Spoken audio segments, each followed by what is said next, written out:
dans une négativité, dans de mauvaises pensées, ton fruit ne sera que désert. Si tu es planté au bord d'un ruisseau, de l'eau, l'eau c'est la parole de Dieu. Si nous faisons couler cette eau en nous, c'est sûr que tout ce que tu feras te réussira. Amen. Amen. Voilà un cas de figure qu'on vient de dire. Voyez, Jésus, on l'a abordé. Et quand on parle de Jésus, voyez, il y a deux choses en Jésus. Tantôt vous lisez la Bible, on vous dit fils de l'homme. Vrai ou faux? Tantôt on dit fils de Dieu. Vous faites la différence un peu? Fils de l'homme, parce qu'il est semblable à toi et à moi. Il est né par une mère, comme toi et moi. Donc on dit fils de l'homme.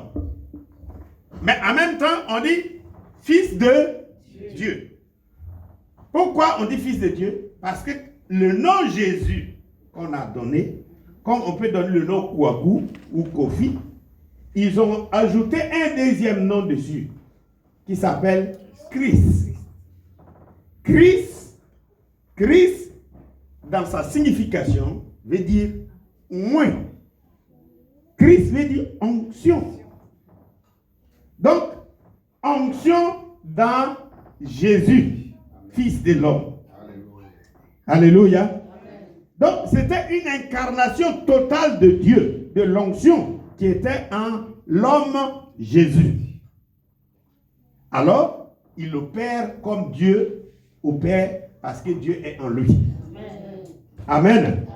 C'est pourquoi, voyez-vous, il faut comprendre le sens de la vie chrétienne et tout, que quand on dit le Saint-Esprit est là pour nous, le Saint-Esprit c'est l'onction. C'est la partie Dieu.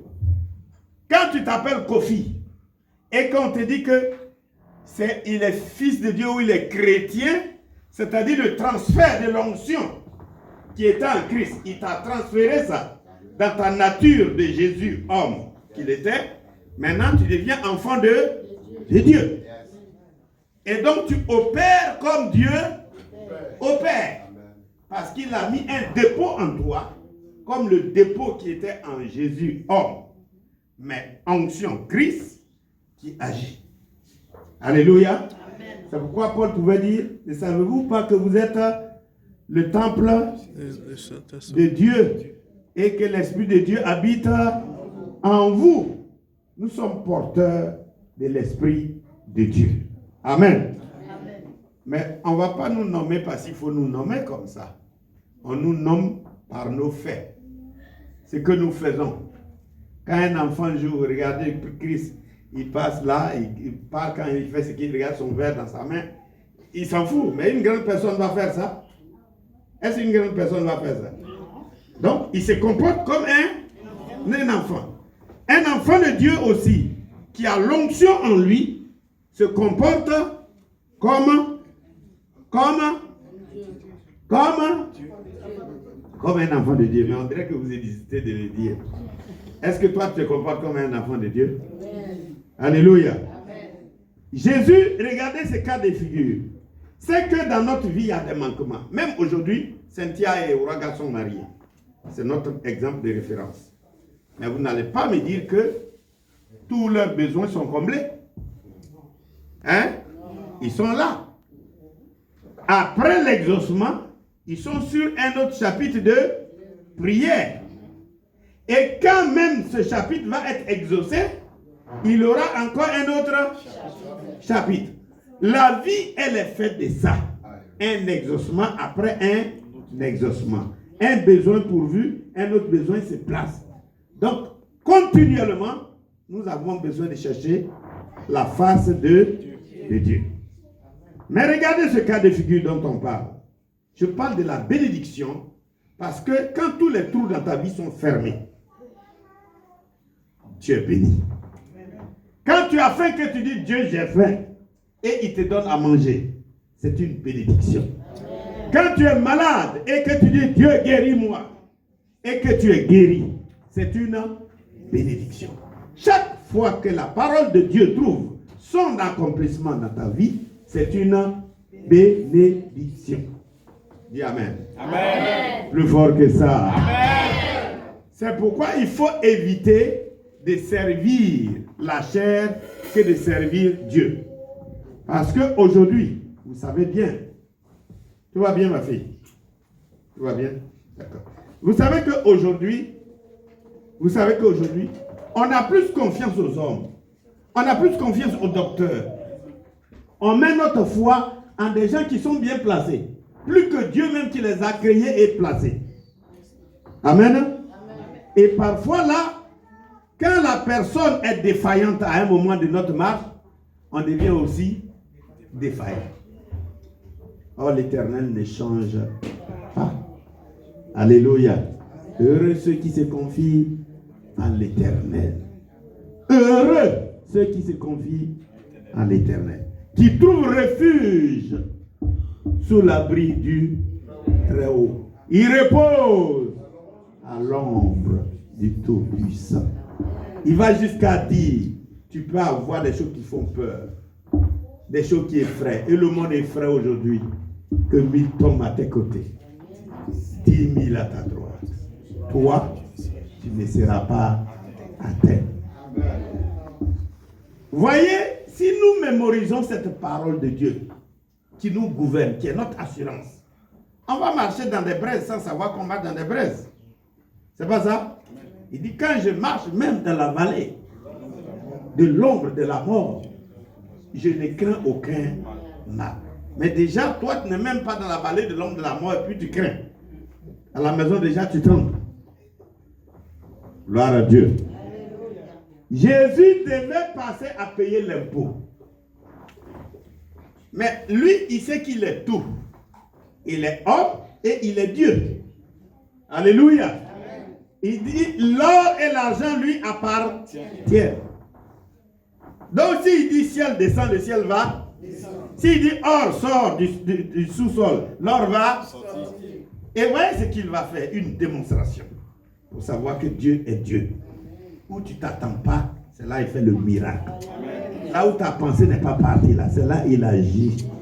Mais comme tu as emprisonné ta foi, tu n'as pas libéré ta foi, tu deviens prisonnier de ta propre foi. Parce que ta foi ne t'emmène pas loin, ne te fait pas voir loin.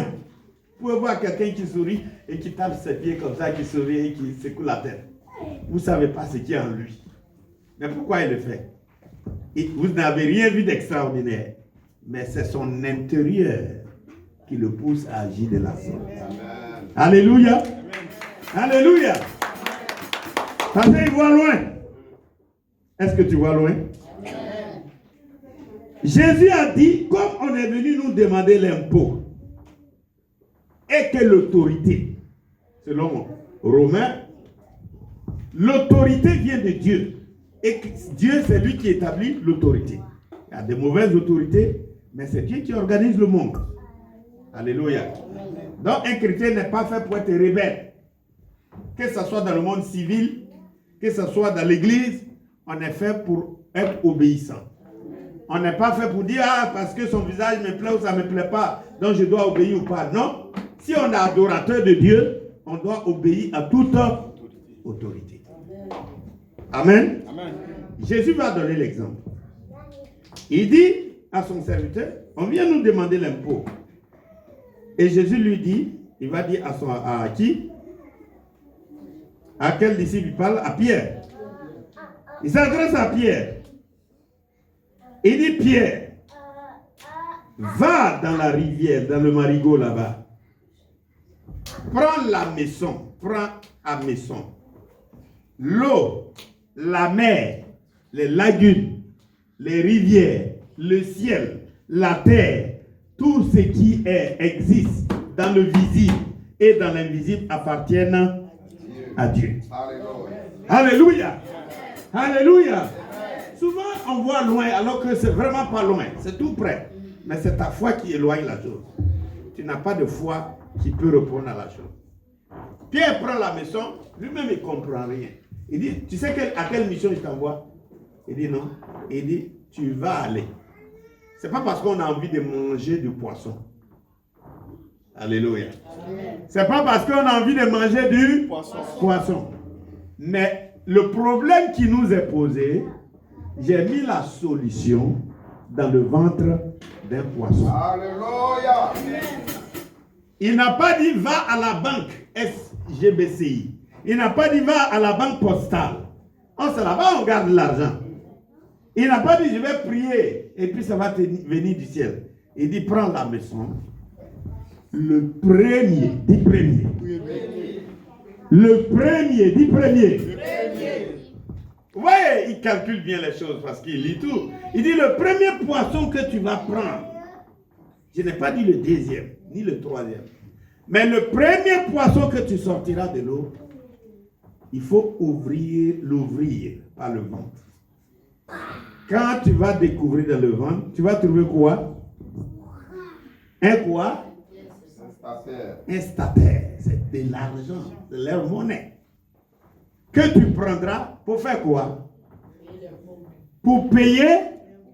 Pour qui d'abord? Il dit pour qui? Lisez bien le verset. Hein? Donne-le-leur pour moi. Donne-le-leur pour moi. Pour qui d'abord? Pour Dieu. Dieu là c'est qui? Jésus. Donne d'abord pour Jésus. Et puis ensuite? Et pour toi. Et pour toi. Alléluia. Amen. Alléluia. Amen. Jésus dit à Pierre, va payer l'impôt. Mais l'argent, je l'ai banqué dans le ventre d'un poisson. Personne ne pouvait savoir. Mais Dieu sait. Dieu sait où il a mis ta bénédiction. Dieu sait où il a gardé ta bénédiction. Dieu sait d'où viendra ta bénédiction. Lui seul sait. Alléluia. Mais toi, tu peux te poser 1001 questions. Et puis, tu ne trouves pas de solution. Et souvent, les questions que tu poses et tu ne trouves pas de solution, c'est ça qui te décourage. C'est ça qui t'affaiblit. Tu regardes l'horizon, tous tes sens interdits. Tu dis, d'où viendra cela? Mais Jésus n'a pas cherché. Il dit, dans le vent du poisson, la réponse est là. Amen. Alléluia. Amen. Ta réponse est là, tout près. Alléluia. Amen. Pierre va pêcher le poisson, effectivement, parce que toutes les bénédictions que nous recevons, c'est que vous devez retenir. La Bible dit que on ne peut recevoir sur cette terre des hommes. On ne peut recevoir sur cette terre des hommes que tout ce qui nous a été donné du ciel. Amen. Vous comprenez ce que ça veut dire? Oh, je ne veux pas que tu sois gentil pour me faire la tête comme ça. Comme si tu veux m'approuver. Je veux que tu comprennes. Alléluia. Amen. Sinon, c'est gentil de me faire ça. Ça peut me mettre à l'aise. Mais tu n'as rien compris, tu vas sortir. Et pourtant, la bénédiction est là, tout près. Ça va te sauter. Comprends bien. Gloire à Dieu. Si la parole de Dieu dit qu'on ne peut recevoir sur la terre tout ce qui nous a été donné du ciel, ça veut dire quoi? Ça veut dire qu'il y a une programmation. Une programmation. Sinon, il y a des dispositions déjà avant notre naissance. Avant que tu sois né, qu'on te donne un nom, Dieu avait fait ton trousseau au ciel. Il avait calculé ton séjour sur la terre, ce que tu devais manger, où tu devais partir, ce que tu devais avoir. C'était déjà fait avant de te faire naître. Ce n'est pas de la magie. Gloire à Dieu. L'homme ne peut recevoir que ce qui lui a été donné du ciel. Si le ciel refuse, la terre ne peut rien te donner. La terre est un lieu passager dont le programme des enfants de Dieu est déjà fait. Quand on est dans le chemin, quand on est dans la vérité, quand on est dans la vie. Si vous voulez comprendre, quand à son nom de chair, des fils d'hommes, on met l'onction. Est-ce que je me fais comprendre? Quand à ton nom, madame... Non, j'allais dire, pas madame, ma fille, Michel. Michel, ça c'est pour les Français. Le nom du pays là, du village là. C'est quoi? Vite, perds pas mon temps. C'est quel nom, le nom du village? Pardon. Tu ne connais pas le nom de tes parents? Tu ne connais pas le nom de tes parents?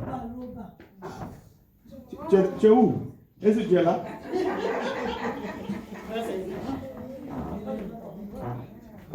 C'est ça, Louba. C'est-à-dire ça, c'est le nom parental, le nom du père.